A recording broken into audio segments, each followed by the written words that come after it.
Olá, amigos internautas. Estamos começando mais um programa, O Trabalhismo na História. E hoje uma visita muito especial. Ele que é historiador e que acaba de escrever um livro sobre a história do trabalhismo, o Wendel Pinheiro, que além de escritor, militante, membro do Diretório Nacional do PDT, é um grande amigo meu e militante do Centro de Memória Trabalhista. Wendel, obrigado por aceitar o nosso convite. E me diga uma coisa, tempos melhores para se viver? Haja tempos melhores para se viver. E aí a gente tem que seguir aquele otimismo realista, com esperança, sabendo que atualmente, com esse processo que não é nem de pandemia, mas de um verdadeiro morticínio, de genocídio, que dizima a população brasileira, mas a gente tem que sempre buscar o sentido de esperança, né? E dentro dessa perspectiva, um tempo bem melhor para se viver é a marcha, o leitmotiv que todos nós trabalhistas ao longo da história sempre tivemos e que a gente não pode perder esse foco. Agora, a história do trabalhismo é uma história que se mistura a velhas ideologias, mas ela também ela é protagonista do século XX. Mas Sim. vamos começar com a questão do positivismo. Como é que o positivismo influencia, né, o trabalhismo que vai começar com a Revolução de 30? A partir de dois vetores. O primeiro é a perspectiva de que só através do olhar da ciência que você pode guiar a sociedade e as ações do Estado para uma evolução civilizacional até chegar à sociedade positiva. Mas não basta isso. Dentro da contribuição do positivismo para o trabalhismo e dentro da possibilidade de modernização da sociedade, é necessário que se inclua o proletariado, a classe trabalhadora, as massas trabalhadoras, dentro do processo de modernização, integrando-as, né? Sendo que elas não têm o direito político, mas sim os direitos sociais e o reconhecimento da sua cidadania como portadores dos direitos sociais, usufruindo dos benefícios do avanço civilizacional dessa sociedade. Agora, muitos cientistas políticos atrelam a questão do positivismo a ideologias de direita ou conservadoras, certo? Como é que você vê o positivismo numa relação mais à esquerda? Bom, é porque o positivismo dentro do Auguste Comte, em meio à sociedade industrial, ele tinha a perspectiva do olhar anti-ideológico, a partir da visão tecnocrata que a ciência dava para resolver os dilemas sociais. Só que, para os países avançados na Revolução Industrial, ou seja, na primeira etapa, no século da virada do século XVIII para o XIX, ou na segunda etapa no decorrer do século XIX, e seguindo quase para o XX, então o positivismo apresentava uma perspectiva atrasada.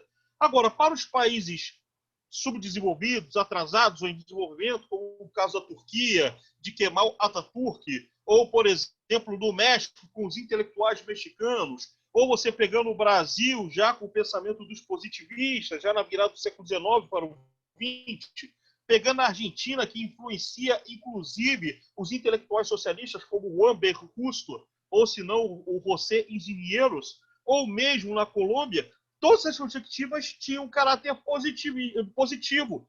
E olha que você pode fazer o trocadilho. O positivismo era positivo para esses locais. Porque quando você valoriza a ciência e integra os trabalhadores no desenvolvimento da sociedade, você está gerando algo positivo diante de um mar de um analfabetismo que campeia essa sociedade. Só para se lembrar, no censo de 1872 e de 1890, o Brasil tinha mais de 86% de analfabetos. Se você inclui os trabalhadores nos avanços da sociedade baseada na ciência, primeiro você vai ter que alfabetizar esses trabalhadores, vai fazer com que esses trabalhadores compreendam o modus operandi da sociedade e eles vão estar integrados e dignificados nessa sociedade, que até então eles estavam excluídos.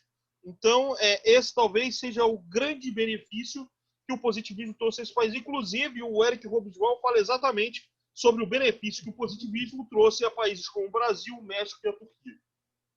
Então, o positivismo ele toma um caráter de esquerda, mais progressistas, nos países da América do Sul, né? Sim. Porque na Europa e no grande debate das ciências sociais, ele tem um caráter mais conservador. É isso? Isso, inclusive até nas ciências.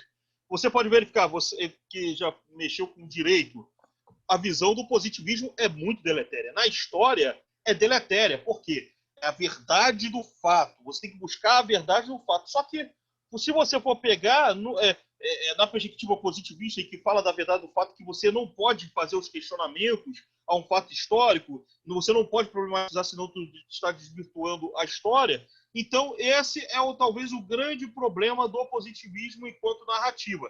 Era bom como narrativa para fazer, pelo menos, as grandes histórias, a grande memória dos grandes cultos.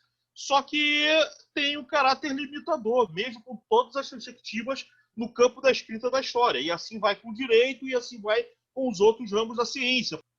Agora, Endel, para você analisar o trabalhismo, e aí a principal figura do trabalhismo é Getúlio Vargas, você tem que analisar o Getúlio com o seu tempo e as suas circunstâncias, para ter uma Isso. análise honesta. Mas antes Sobre da pena de Revolução, não entrar no anacronismo. né? Exatamente. Mas antes da Revolução de 30, você tem acontecimentos no mundo que formam Getúlio Vargas. O primeiro acontecimento é o intervalo da Primeira à Segunda Guerra Mundial, que pega antes da Revolução de 30 e pega depois da Revolução de 30. Você tem a Coluna Prestes, você tem o movimento tenentista e você tem a Semana de Arte Moderna do Brasil. Todos esses acontecimentos, né, que eu citei agora, como é que isso ajuda a formar a pré-revolução de 30? Simples, é porque esses eventos que você colocou dão um sentido que até então não existia na Primeira República no aspecto de brasilidade. Se você pegar antes do pré-modernismo, todas as escolas elas tinham o foco de copiar o que era na Europa. No pré-modernismo, não. Você começa a ter uma leitura de uma certa realidade. Você tem, por exemplo, o Lima Barreto falando sobre os subúrbios cariocas, o movimento operário, os tipos suburbanos. Você tem o próprio Monteiro Lobato com aquela ideia do interiorano, de uma literatura que era totalmente europeizada e queria, num processo eugenístico, transformar o Brasil em um avanço civilizatório e excludente para os negros, mestiços, índios ou quem fosse, no modelo de uma Europa ao estilo da Belle Époque França. Algo que foi falho dentro desse projeto, né? Então, se você for pegar o pré-modernismo, a Semana de Arte Moderna, se você for pegar a Coluna Prestes, onde ela rasga e mostra de forma patente e nua as chagas do Brasil, algo que já era visto desde a Guerra de Canudos, que motivou Euclides da Cunha a tirar as suas idiosincrasias, o seu preconceito. Você tem a criação da OIT, para dirimir as questões na relação no mundo do trabalho entre o capital e o trabalho. Você tem a Revolução Russa, você tem no Brasil o advento das greves decorrentes do movimento operário. Isso era muito presente no Rio Grande do Sul, que ele vivia. Então, tudo isso forjou, inclusive, do Vargas. Primeiro, a identidade nacional e a segunda questão, o viés da política relacionada à questão social, que muitos políticos protelavam no decorrer da Primeira República, mas Vargas viu e dentro da sua perspectiva olhou de uma certa forma visionária, de que se ele não tratasse a questão social, essa questão talvez poderia ser vista muito tarde, talvez década de 50, 60, enfim. Então esse talvez tenha sido o grande mérito de Getúlio Vargas diante da percepção daquilo que ele viveu.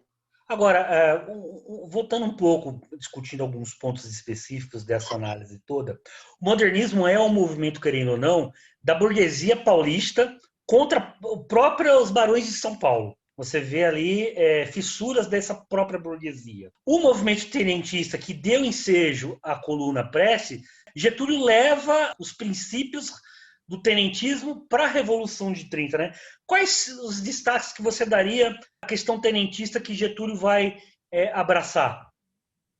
Moralização do voto, a ideia do fortalecimento do Estado Nacional, modernização das Forças Armadas, inclusive sobre a influência da discussão sobre como é que as Forças Armadas deveriam ser modernizadas. Já havia o movimento dos jovens turcos, que a partir da experiência, ao verificar como era o modus operandi do exército alemão, tentava influenciar a modernização do exército no Brasil, diferente da formação bacharelesca das Forças Armadas, que copiava o modus operandi do olhar das Forças Armadas da França. Então, quer dizer, muitas dessas questões foram muito concretas e claras no projeto político de identidade nacional estatista de Getúlio Vargas no decorrer do pós-30.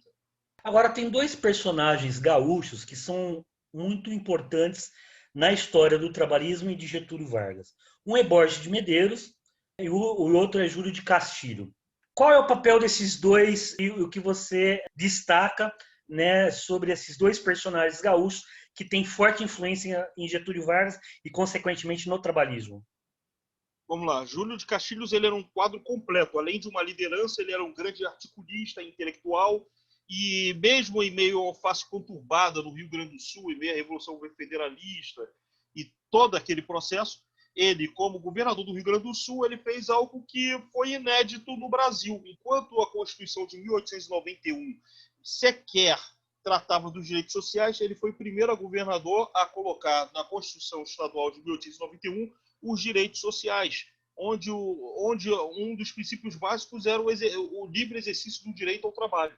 Então já é um grande progresso para aquilo que não se tinha no âmbito da nascente república, em uma Constituição de fulcro exclusivamente liberal-democrata, mas o liberalismo excludente, né? Voltado para as oligarquias. Né? Esse é o primeiro grande ponto. O segundo grande ponto é que o próprio Júlio de Castilhos ele fomentou o desenvolvimento do Rio Grande do Sul, inclusive na construção de indústrias, e usando, inclusive, o trabalho dos trabalhadores do fomento do desenvolvimento para promover os direitos sociais, o direito às férias, o direito ao descanso semanal. Isso já foi começado a ser colocado e implementado como prática de ação política do seu governo. Jaco Borges de Medeiros, ele é o continuador do Júlio de Castilhos, e vale atentar que a gestão dele coincidiu com as greves no final da década de 10, que pipocaram em todo o Brasil, e isso aconteceu no Rio Grande do Sul. E muitos colocam aquela imagem dele como aquele caudilhão, o oligarca, que sentava o cacete de todo mundo, mas, pois bem, ele conseguia, mesmo com o jeitão dele, garantir não só o diálogo às lideranças sindicais, como também salvaguardar direitos sociais que muitas vezes no restante do Brasil a ampla maioria das oligarquias sequer consideravam os trabalhadores como atores sociais dignos de interlocução. Você toca numa coisa importante, que é a questão da oligarquia do Rio Grande do Sul, certo? Muitas das coisas que se acusam Getúlio Vargas é que Getúlio Vargas é filho e componente dessa oligarquia, mas que faz a revolução. Qual é a sua análise sobre a questão oligarca do Vargas?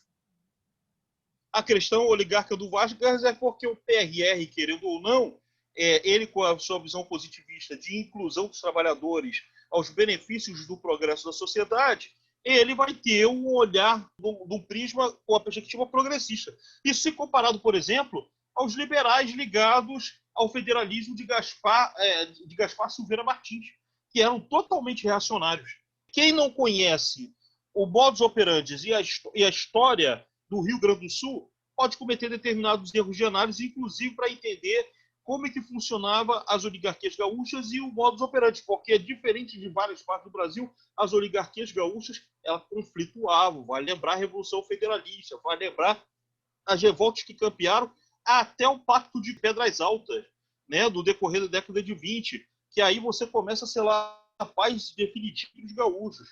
Então você já tinha rivalidade entre as oligarquias. Querendo ou não, a oligarquia da qual Getúlio Vargas fazia parte era uma oligarquia que dialogava com as massas, era uma oligarquia que tinha como premissa o progresso da sociedade, uma sociedade extremamente avançada. Então, era um dos marcos que ele tinha. Eram oligarquias progressistas? Sim. Talvez o máximo que pode ter existido, talvez alguma coisa na Bahia com o JJ Seabra, mas assim, olhe lá. Porque se você pegar, por exemplo, a Revolução Farroupilha no Rio Grande do Sul e os princípios, ela é altamente progressista. E era dirigida por oligarquias gaúchas, né? Por isso que é fundamental estudar a história do Rio Grande do Sul. Foram eles que escolheram ser brasileiros. Mesmo com todos os conflitos, eles tiveram sempre que assumir e mostrar a todo custo que eles eram além daquele eixo Rio-São Paulo, São Paulo-Rio de Janeiro, né? Então, talvez esse é o grande mérito que eu acho que as pessoas deveriam estudar, inclusive sobre as oligarquias gaúchas. Oligarquias essas que não estavam em nada a dever ao que era o eixo São Paulo, Rio, Minas Gerais. Agora, o seu livro, Wendel, eu tive a oportunidade de já ler algumas coisas do livro, e seu livro retrata toda essa contextualização do positivismo, do Borges de Medeiros, do Júlio de Castilho, e chegamos à Revolução de 30. Quais os principais eixos que a Revolução de 30 defende? Porque nós estamos falando aqui também para um monte de companheiros que estão chegando agora e que não conhecem o trabalhismo. Quais são os principais eixos que você poderia destacar? Primeiro, a afirmação do Estado-nação. Segundo, esse Estado-nação para existir tem que ter um processo claro de industrialização, porque com o processo de industrialização você vai gerar a autonomia do desenvolvimento do país. Segunda questão, concomitante à primeira, a necessidade de você estender a cidadania aos trabalhadores. Até então, a cidadania é negada. E a questão social ela é um instrumento-chave na constituição desse Estado Nacional. Terceiro, não adianta você ter o desenvolvimento se você não tem uma elite intelectual, uma elite pensante para promover o desenvolvimento nacional. Daí a necessidade da criação das universidades. E, por fim, você tem que ter uma política clara em áreas que até então não existiam. Por exemplo, educação. Existiu uma política educacional clara? Não. Saúde. Existiu uma política clara da saúde? Não. Questão social. Existiu uma política clara? Não. Se criou o Ministério do Trabalho de forma inédita. Então, algumas políticas que até então geraram um certo ineditismo se comparado com a monarquia e com a própria Primeira República. E um Estado nacional, onde você vai ter o direito do cidadão respeitado através da soberania popular e uma construção inédita de um Brasil moderno. Talvez esse seja um grande legado de uma agenda presente na Revolução de 1930. Eu não vou resistir, vou ter que fazer essa provocação a você, meu amigo Wendel. Porque a Revolução de 30 ela põe fim à República Velha.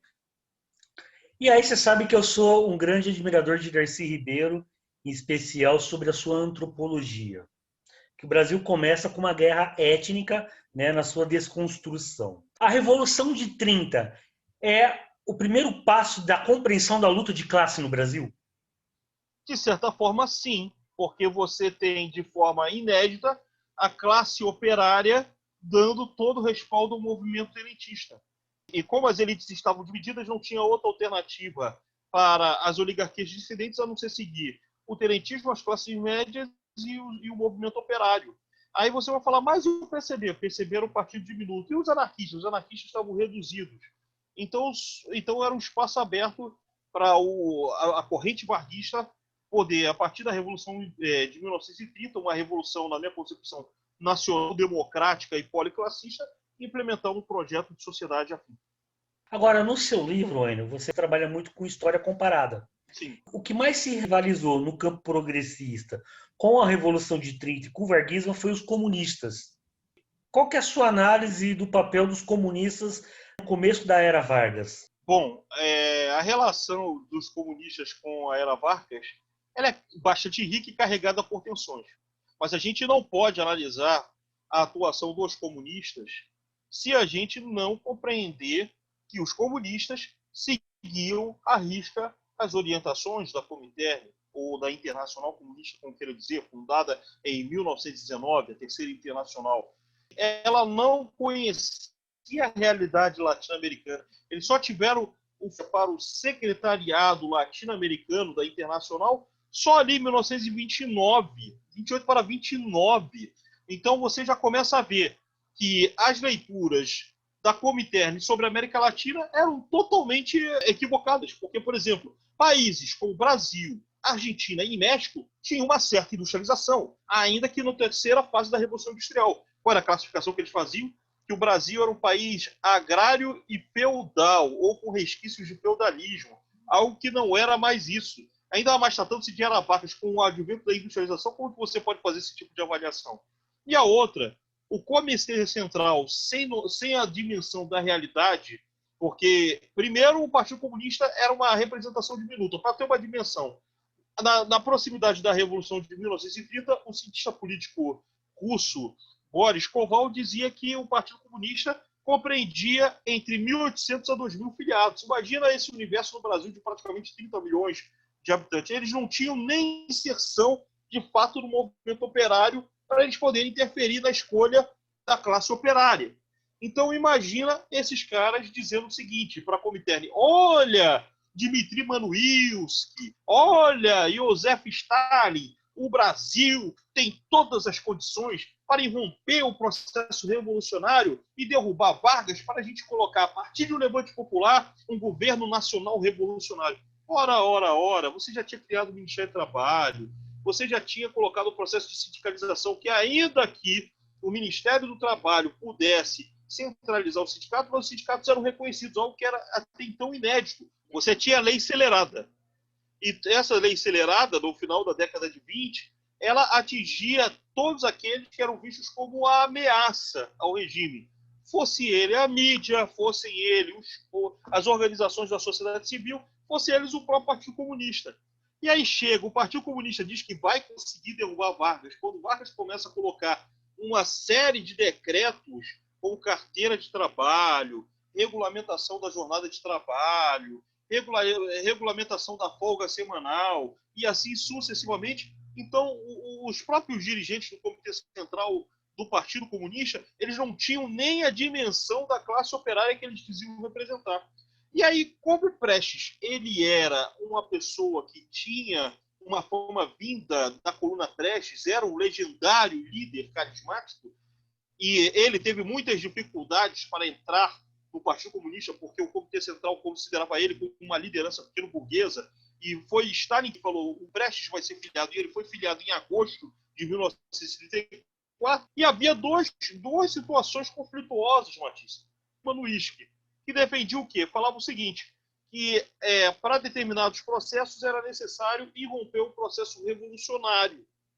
Só que a visão do Jorge Dimitrov, vendo que ele já tinha sido perseguido pelo nazismo já em 1933 na Alemanha, e vendo todo o processo que havia sido na Itália com o fascismo, com a perseguição ao Partido Comunista Italiano, e que inclusive o Antônio Gramsci tinha sido preso, era um grande líder do PCI, que foi na prisão que ele criou o Caderno do Cárcere. Foi dentro desse contexto que o Jorge Dimitrov, ele, diferente de Manuílsky, ele vai com uma outra tese, Matisse. Qual é essa tese? De que os partidos comunistas deveriam abrir uma frente ampla, uma frente popular e ampla contra o nazifascismo, compreendendo o apoio dos socialistas, dos trabalhistas, dos social-democratas e até dos setores burgueses que tinham como seu inimigo o nazifascismo. Então eram esses conflitos que foram disputados no 7º Congresso da Comintern em 1935. Só que Prestes não seguiu a orientação do Jorge Dimitri, seguiu do Manuílsky. E aí, meu querido, ele foi querer peitar a partir da ANL, da Aliança Nacional Libertadora, que tinha um processo de aceitação de democratas, de republicanos avançados, socialistas, comunistas, e assim vai. Só que quando o PCB quer colocar essa questão de um levante popular e insurrecional, meu irmão, aí galera pica a mula. Soma-se isso. Vargas já tinha sofrido um atentado no Uruguai, ele me cria a Lei de Segurança Nacional e ele aproveita o processo para falar, vamos coibir os comunistas, vamos fechar a aliança. Fechada a aliança, o que acontece? Os caras, isso fechado em julho de 1935, os caras vão querer irromper num processo de ruptura com o levante comunista em 35. Aí eles antecipam em Natal, porque na verdade tinha que começar no Rio de Janeiro, eles antecipam em Natal, em 3 dias eles criam uma república popular, do Rio de Janeiro, 26 e 27, eles irrompem na Praia Vermelha. E na outra, Campos Afonso, que era próximo da minha casa, em Vila Valqueire, quando eu morava no Rio de Janeiro. Ambas o exército debela. E aí o que acontece, meu irmão? Lei de segurança nacional não é só para os comunistas, é para toda a oposição. E aí, no final, não só os comunistas, mas no outro lado, Vargas vendo que os integralistas aproveitavam para tentar ir para cima de Vargas, Vargas utiliza para bater na extrema-direita. Então, na verdade, aí como é que fica o comportamento dos comunistas? Comunistas dizimados, presos. Aí o que acontece? Parte da nova geração dos comunistas vai atuar na fundação da UNE, é visto por vistas grossas por Getúlio Vargas. Por outro lado, o PCB se reorganizar, até que em 1943, na segunda conferência do PCB, uma conferência clandestina realizada ali na fronteira Rio de Janeiro-São Paulo, ali no município de Engenheiro Passos, próximo de Itatiaia e Resende, eles vão e formam a Conferência da Mantiqueira, onde eles defendem a união nacional com Getúlio Vargas contra o nazifascismo e, ao mesmo tempo, elege Prestes como secretário-geral, mesmo eles estando na cadeia. Prestes sai da cadeia em 1945, anistiado, e eis que Paz, o Partido Comunista, baseado na união nacional com Vargas contra o nazifascismo, eles vão e defendem o queremismo, ou seja, queremos Getúlio, queremos a Assembleia Nacional Constituinte com Getúlio Vargas. Aí eles seguem com coerência aquilo que era o 7º Congresso de Jorge Dimitrov, de uma frente ampla contra o nazifascismo. Agora, é uma falta de compreensão e de análise política muito grande do Partido Comunista nesse período, né? Quer dizer, uma leitura completamente equivocada, né, do cenário político e das perspectivas políticas do Brasil. Mas o trabalhismo, ele está na sua primeira fase, que é a fase revolucionária. Ele entra na sua segunda fase com a fundação do PTB, que essa luta de classe que a gente se referiu agora há pouco, né, essa classe trabalhadora, essa classe marginalizada, elas ganham agora um partido político. Como é que você analisa essa segunda fase do trabalhismo, que é a fase institucionalizada com o PTB?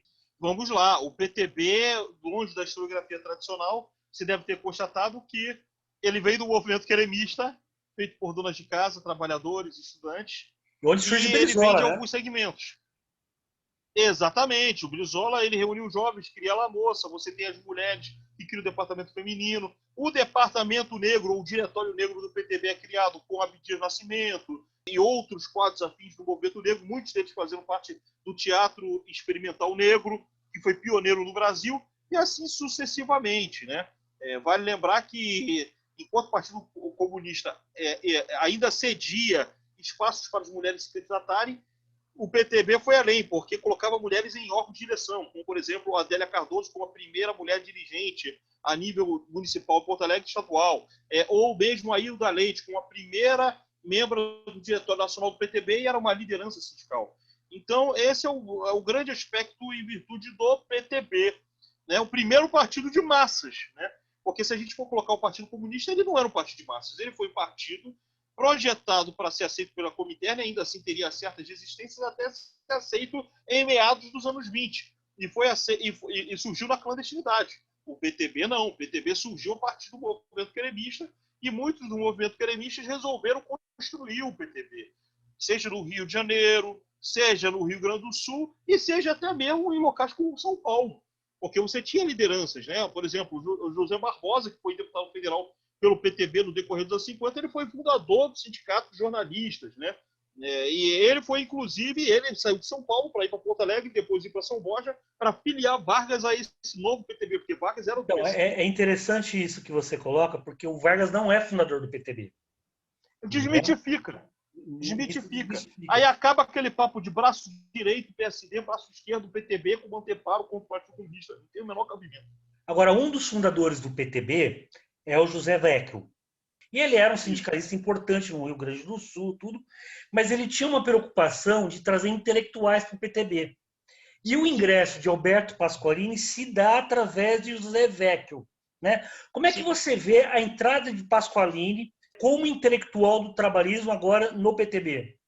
Ele dá um substrato ideológico ao trabalhismo, para não ficar baseado apenas no paternalismo de Vargas, ao mesmo tempo não só no paternalismo, mas também na figura extremamente carismática de Vargas, uma política individualista, mas ao mesmo tempo ele dá uma carga doutrinária. O que é esse trabalhismo varguista? Então ele vai começar a dar um corpo doutrinário a partir utilizando a doutrina social da igreja, o keynesianismo com a intervenção do Estado da economia, a influência do trabalhismo britânico, e toda essa miscelânea vai ser uma construção programática daquilo que o trabalhismo poderia ser no éscopo ideológico. Essa talvez é a grande importância dos ideológicos, dos doutrinários dentro do partido. Mais tarde teríamos o Fernando Ferrari, teríamos o Lúcio Bittencourt, teríamos também o próprio Santiago Dantas. Foi exatamente no sentido de você dar uma carga doutrinária a esse partido que nascia. Então, eis que o PTB você teria já um corpo de uma percepção de uma doutrina trabalhista com a existência de um Estado Nacional voltado à classe trabalhadora e que teria uma grande discussão se o capital era igual ao trabalho, nas relações equânimes, ou se o trabalho tinha prevalência sobre o capital. E ao longo do tempo se demonstrou, dentro das teses trabalhistas, que o trabalho tinha prevalência sobre o capital e o capital deveria ser submetido aos interesses nacionais. O Pasqualini ele tinha uma visão de mundo muito peculiar, inclusive com muita influência da igreja. Sim. E influências de mundo a gente discute muito o marxismo. O marxismo faz análise através das revoluções industrial. Getúlio começa a Revolução Industrial no Brasil. Qual a relação e as diferenciações que você faz entre o pensamento de Pasqualini e a questão marxista? Porque o pensamento de Pasqualini ele tem aquela ideia do colaboracionismo entre as classes, que a doutrina social da igreja fala. E que a classe alta, a burguesia, o patronato, ela tem o dever e o seu compromisso social de assistir os desassistidos, né? Dentro de uma cooperação, e de uma colaboração entre as classes. Vargas, inclusive, pegou muito essa mentalidade até o segundo governo, quando ele viu que a coisa estava ruim, estava no sentido crítico, ele vai e muda essa orientação.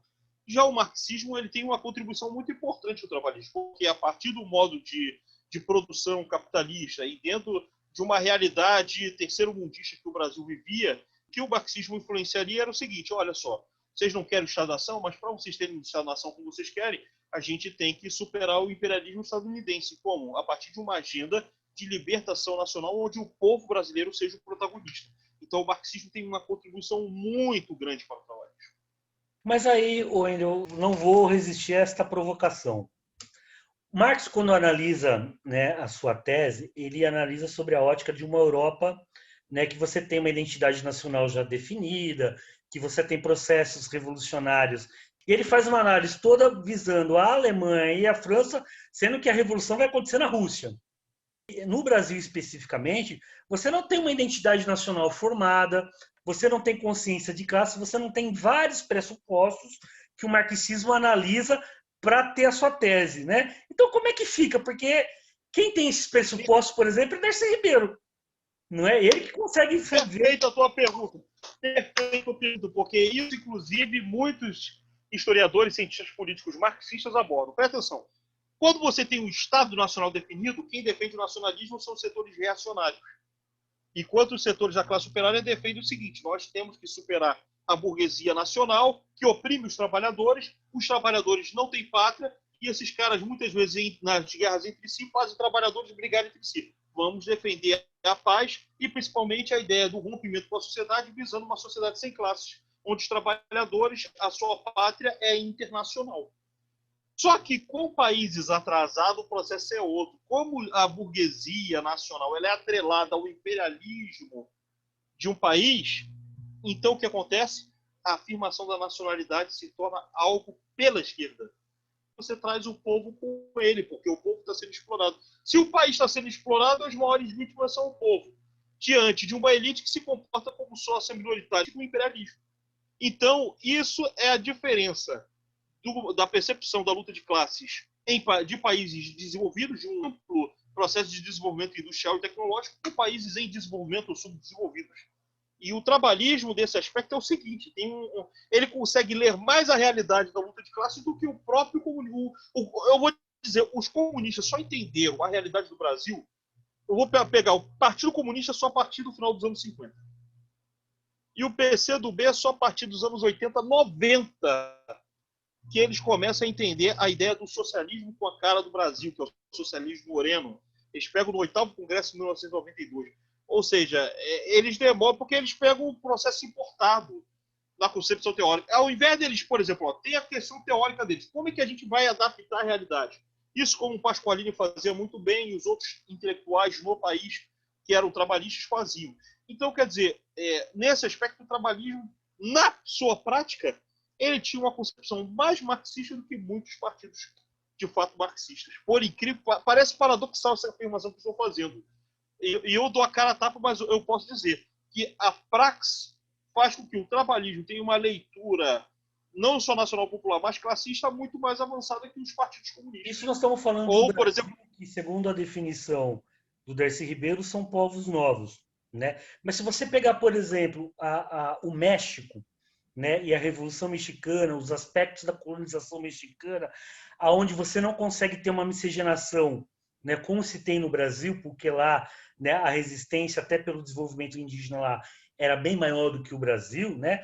Também a compreensão do marxismo lá era distorcida, porque a luta e a Revolução mexicana, né, ela é muito mais uma luta de afirmação étnica do que de classe, embora isso se resolva na questão de classe, né, porque ela vai ter pacificação, por exemplo, na questão de reforma agrária no México.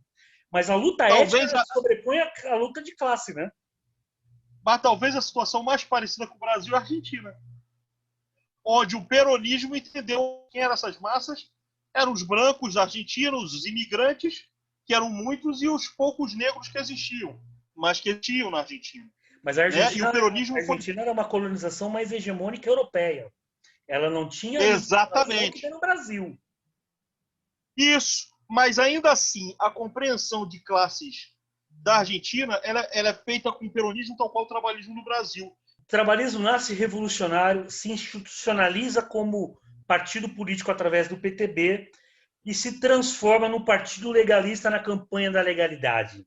Como é que você vê essa mutuação, né, do trabalhismo nessas 3 primeiras fases da sua existência? A própria característica do trabalhismo ele não contradiz. Ele defende a libertação nacional, mas se preciso for a democracia sendo ameaçada, porque a base da democracia é o quê? O sufrágio popular. E a democracia vem de demos, povo, cracia, governo, governo do povo. Se o governo do povo, a soberania popular, ela é desrespeitada, como que nós trabalhistas vamos ser contrários ao processo democrático? Por isso que foi a defesa da campanha da legalidade. Aí alguns vão dizer, olha, foi governo dentro dos marcos da liberal-democracia. Mas entre a liberal-democracia e o autoritarismo, você vai ficar com quem? Paz, com a liberal-democracia. Mas essa liberal-democracia é com sentido de povo. Quando eles defendem Jango, não é nos marcos em si da liberal-democracia. Da legalidade, para nós trabalhistas, a democracia ela não é o fim como os democratas defendem, mas sim um meio. Um meio para uma sociedade mais justa, moderna, mais humana e numa perspectiva posterior baseada no socialismo democrático. Agora, mesmo na defesa da legalidade, nós não perdemos a nossa via revolucionária, né? Porque para defender a legalidade, nós pegamos em arma, né? Pegar em armas e depois, sabe o que isso vai virar depois?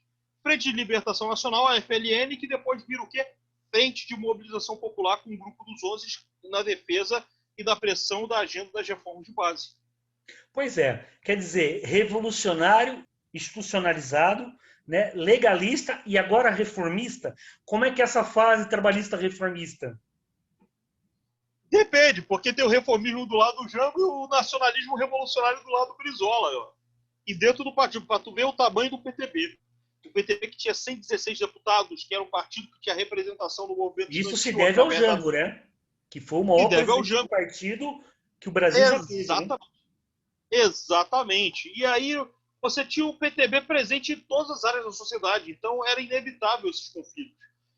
Então você tinha a aposta do Jango, que era a interlocução parlamentar, institucional, e a visão do Brizola, que ele via que, como não dava mais pelas vias legais, era necessário botar pressão externa através da mobilização popular.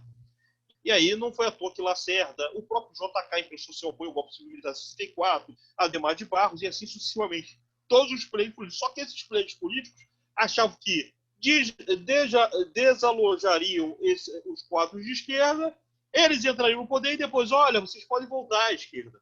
Só que não foi assim. Todos os atores, tanto os de esquerda quanto os de direita, jamais imaginavam que o putsch, ou o golpe civil militar de 64, se tornaria um regime ditatorial de mais de 2 décadas. Agora, acusa muito o Jango de não ter resistido, né? De ser muito pacifista e não sei o que e tal. Do ponto de vista dos governos do PT, o Jango não é um radical perto do PT? Sem comparação. Vamos fazer um exercício de história comparada. Reforma universitária. Jango quis chegar à frente. Reforma universitária do governo Lula. Não houve. Por quê? Porque o PL da UNE que preconizava a reforma universitária no segundo governo Lula foi arquivado. E o segundo governo Lula tinha mais ampla maioria na Câmara e no Senado. Tinha mais de 350 deputados da base aliada na Câmara e mais de 50, quase 60 senadores no Senado Federal. E eles arquivaram. Por exemplo, meio de comunicação.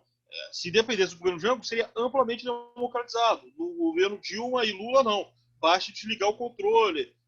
Ou mudar de canal. Ao mesmo tempo, reforma agrária. Há quem diga que a reforma agrária do governo Lula foi inferior ao Fernando Henrique Cardoso, enquanto que a reforma agrária do Jango, até o Prestes dizia que o Jango estava pegando pesado e que tinha que diminuir a quilometragem de hectares.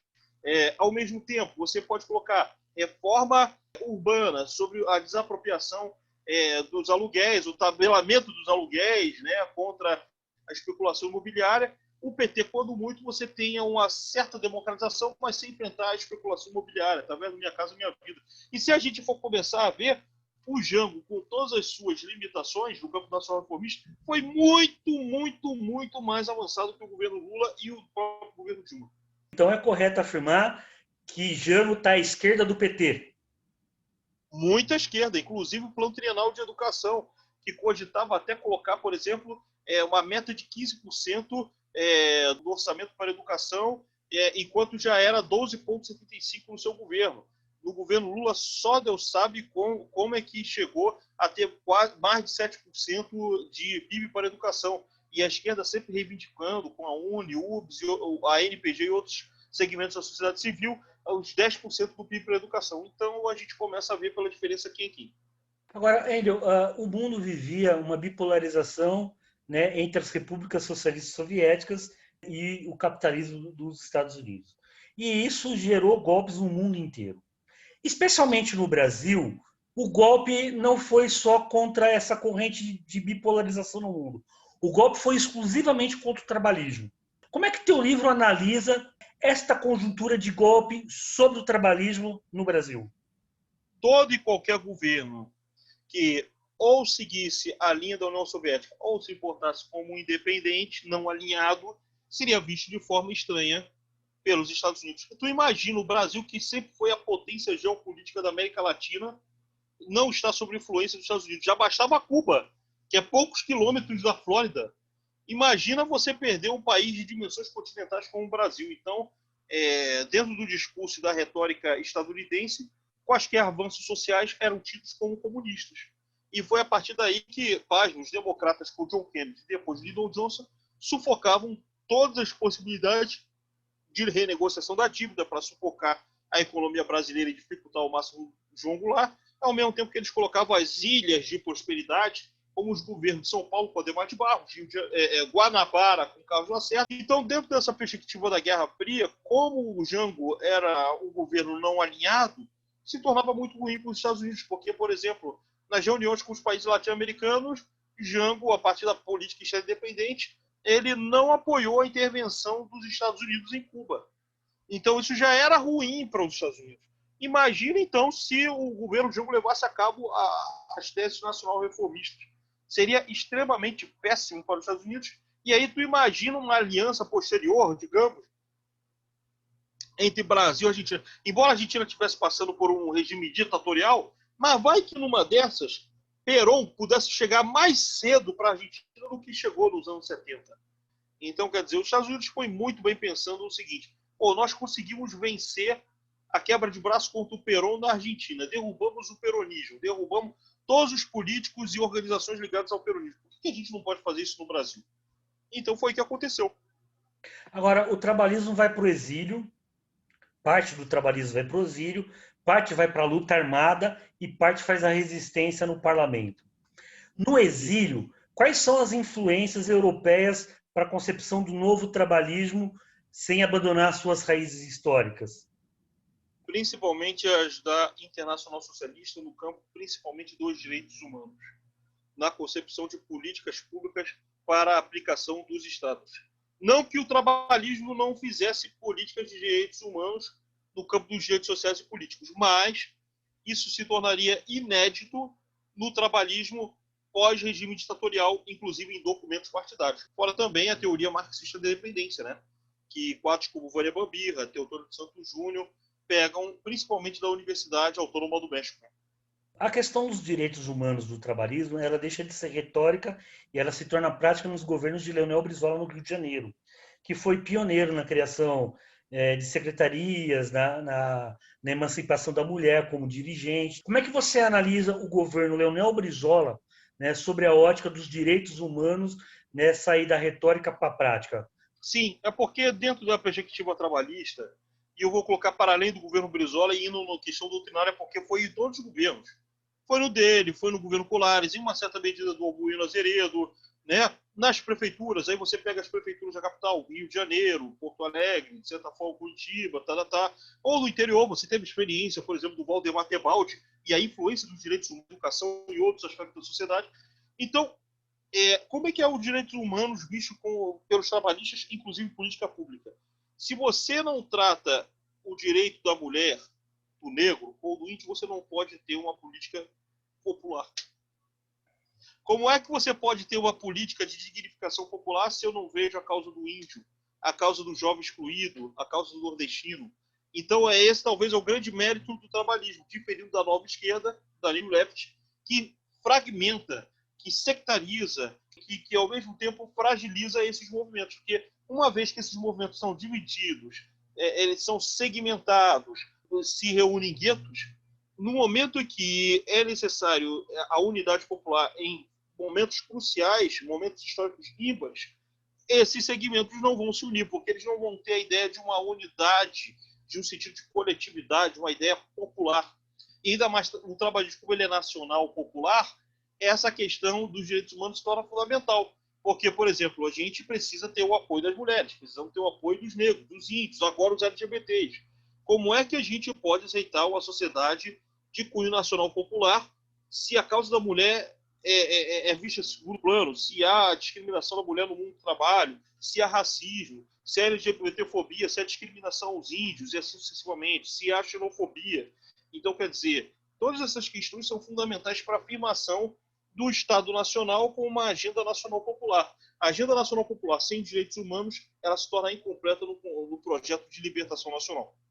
Agora, ainda você como um historiador, estudioso, tudo isso ele passa por um processo civilizatório, certo? Sim. Todas essas etapas.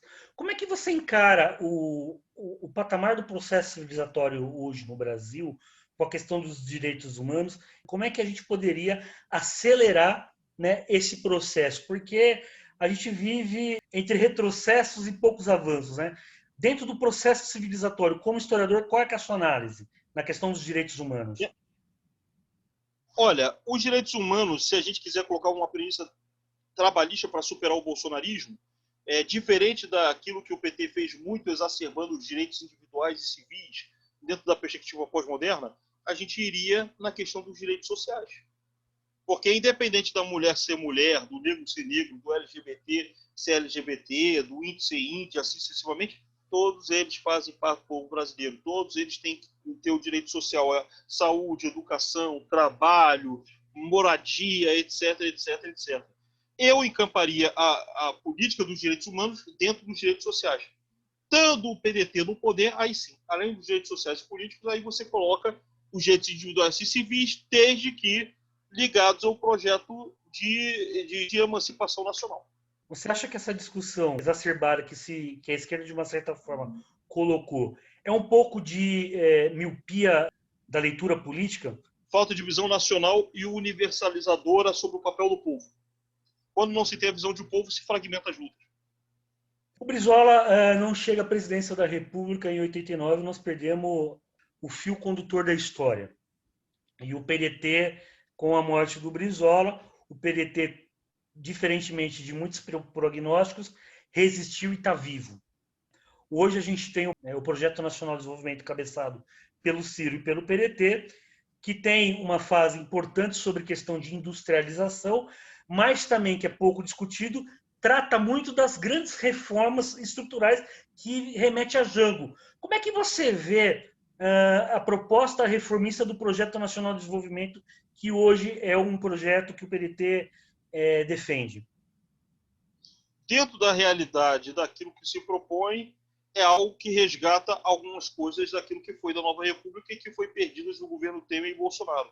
Se o PND preconizado pelo Ciro voltar àquilo que era no pré-2016, talvez tenha tido uma grande função para o Brasil, como um grande marco de restauração da dignidade. Ele não precisa fazer muita coisa, Matias.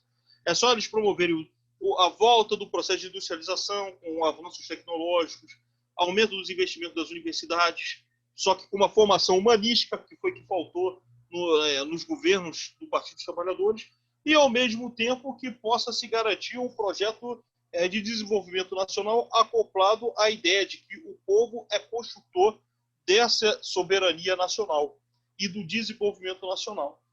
Se o PND fizer isso, ele já tem cumprido seu papel. Ele não precisa fazer muito mais que isso. Agora, se você pegar, por exemplo, né, dentro do Projeto Nacional de Desenvolvimento do Ciro, você tem a questão da indústria petrolífera, você tem a questão da indústria da farmácia, da química fina, você tem aí uma série de 5 eixos de industrializações que, querendo ou não, tem que ter investimento em ciência e tecnologia e é uma afirmação soberana. Isso não é o resgate das nossas bandeiras mais caras? Sim, principalmente a retomada de uma universidade que esteja submetida a um processo de desenvolvimento autônomo do país e de crescimento. Se o Brasil seguir o crescimento que foi os países escandinavos, a própria Coreia do Sul, a própria China mesmo, se o Brasil seguir o receituário da China, mas lendo a sua realidade dentro do processo histórico e obedecendo a perspectiva da cultura política do povo brasileiro, talvez a gente tenha algo avulsareiro, mas tem que ser um projeto de médio e longo prazo, de 20, 30, 40 anos. Não vai ser de um mandato, 2 mandatos. Enio, o PDT completou 40 anos. Você é um estudioso e Sim. seu livro traz mais do que 40 anos. Traz a história de 90 anos do trabalhismo. Qual a sua análise de 40 anos de Partido Democrático Trabalhista? Vamos lá. O PDT nasceu como oposição ao regime ditatorial, mas precocemente conquistou o governo do Rio de Janeiro e mais uma bancada representativa. E ele começou a crescer, crescer, crescer. Chegou a ter representação em São Paulo de aceitação de negros superior a todos os partidos, inclusive do próprio PT. Chegou a ser uma opção eleitoral, porque todos estavam engajados no projeto Brizola presidente, e o PDT era o maior partido de esquerda no Brasil nos anos 80. E aí é que o Brizola não ganha. Então o partido, de uma certa forma, não cumpriu a sua missão histórica, que era eleger para o Brizola. Ele, ao invés de conquistar a sociedade civil para conquistar o poder, não. Ele ia na conquista do poder para depois conquistar a sociedade civil e os aparelhos ideológicos de Estado auxiliando. Moral da história, ainda em 1990 o PDT consegue eleger 3 governadores e 46 deputados federais, o que é o recorde da sua história. Porém, quando chega o fora Collor e fora o processo da perseguição das organizações Globo ao trabalhismo e fora a perseguição do próprio Partido dos Trabalhadores ao governo Colares, começa a desandar tudo, Batista. E desandando tudo, aí o PT começa a virar, se torna o partido maior do Brasil a partir de 1994, consolida em 98. E o PDT, a partir da morte do Brizola, ele tem a dura tarefa. Como é que o partido vai sobreviver? E é o processo de institucionalização do partido. Processo onde o partido foi desafiado e muitos militantes pelo Brasil afora, quadros de gente, eram desafiados pela grande mídia, pelas pessoas dizendo, olha, o PDT morreu, o Brizola morreu, o PDT acabou. E aí foi uma tarefa dos militantes, quadros, dirigentes, mostrar para o resto da sociedade que, diferente daquilo que dizia, o PDT sobreviveria. Claro, a gente teve que fazer concessões aos setores mais à direita do partido. Para muita habilidade do Lupe nisso, né? Com muita habilidade, mas o Lupe deu espaço para a militância construir o partido, para os quadros constituírem diretórios municipais, estaduais. Nunca o movimento estudantil teve presença, por exemplo, nas entidades estudantis. Você começa a ter os setores dos movimentos de cooperação partidária com uma organicidade maior, até que o Ciro entra no partido. Quando o Ciro entra, ele reoxigena no partido e você tem uma nova etapa. Porque o partido já está institucionalizado, os quadros que tiveram de construir um partido para sobreviver, eles já são quadros experimentados, principalmente aquela geração da JS do início do 2000, década de 90, essa geração e mais aquela de 80 foram sustentáculos daquilo que foi o partido para sobreviver. E eis que o partido, desde 2015, com a presença do Ciro Gomes ao PDT, começa a ter um projeto nacional popular autônomo, voltando a ter o devido protagonismo político junto à sociedade. E o desafio é como é que o PDT, em bases sólidas, volta ao poder. E dentro desse processo, qual é a perspectiva dessa nova releitura do trabalhismo? Porque é aquela coisa, o tempo passa, as demandas surgem, a ideologia ela tem os princípios centrais, mas ela dialoga com a conjuntura. E ela, para dialogar com a conjuntura, ela tem que buscar respostas para responder ao conjunto da sociedade. E talvez esse é o grande desafio do trabalhismo do decorrer do século XXI. Você sabe que para todo escritor a gente sempre pergunta, né? Você já escreveu a história da juventude, agora está escrevendo a história do trabalhismo. Qual é o próximo livro, Wendel? Em breve, no Prelo, que eu já fiz, antes de fazer esse trabalho, eu já tinha fechado praticamente o livro da diversidade. A gente quer ver felicidade, onde eu pego sobre a história dos direitos humanos da diversidade, da comunidade LGBT, desde a Idade Antiga até a Idade Contemporânea, e pegando o mundo Brasil também, e isso foi uma incumbência na época que a Amanda Anderson, a presidente nacional do PDT de Diversidade, tinha pedido para que fizesse um material de formação política, e foi no mesmo modo operandi teu. O que seria uma apostila de 15, 20 páginas virou um livro que no Word já está quase 400 páginas. Terminado o lançamento desse livro, já está engavetadinho, prontinho para ser lançado. E aí depois vamos ver qual que vai ser a próxima obra que a gente vai pegar. Se é a história do antitrabalhismo, né? O antitrabalhismo com o pensamento pela direita e pela esquerda, ou quais são as outras. Enfim, está aberto o leque de opções. Eu gostaria muito de agradecer a tua participação nesse programa do Centro de Memória Trabalhista e dizer para você, militante do PDT, você simpatizante, se você quer conhecer o trabalhismo, compre o livro Um Tempo Melhor para Se Viver, que é uma enciclopédia do trabalhismo. Wendel, muito obrigado. As suas considerações finais. Agradeço ao carinho para todos aqueles que quiserem o livro, que tem a previsão de lançamento para 24 de agosto de 2021. O livro vai ser lançado. Aqueles que quiserem contribuir vão no site do Quicante.com, www.quicante.com, mas Quicante com CK, né, no meio da palavra. E aí, dentro desse processo, vocês procuram Um Tempo Bem Melhor para Se Viver. E aí vocês vão procurar a campanha do Wendel Pinheiro, e feita, organizada pelo Geraldo Tadeu Monteiro, que é o dono da Editora Grama.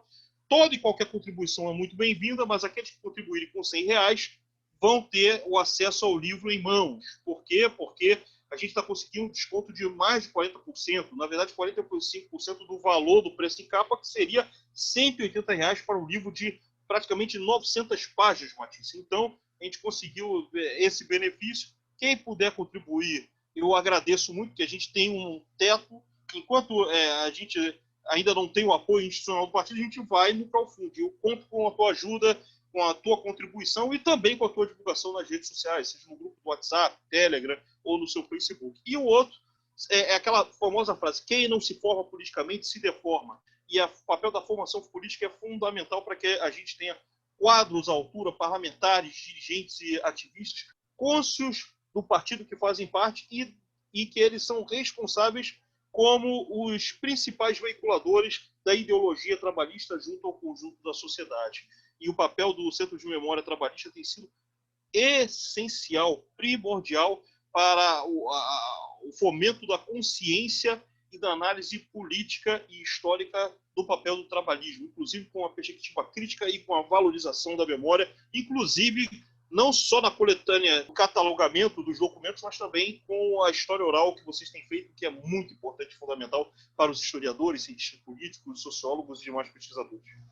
Agora, ainda para terminar, e uma palavra, Getúlio Vargas. Getúlio, o cara. Sem ele não existia trabalhismo. Revolução de 30, em uma palavra. Emancipação. Jango. Articulador. Brizola. Revolucionário. Rio de Janeiro. Não faz isso. Uma palavra. Caixa de ressonância. Rio Grande do Sul. Berço do trabalhismo. O que é escrever para você, Wendel? É um prazer. E quem que é o Wendel Pinheiro por Wendel Pinheiro? O militante idealista. Obrigado, amigo. Eu agradeço a oportunidade do Centro de Memória Trabalhista, e até o próximo programa que vocês puderem me chamar.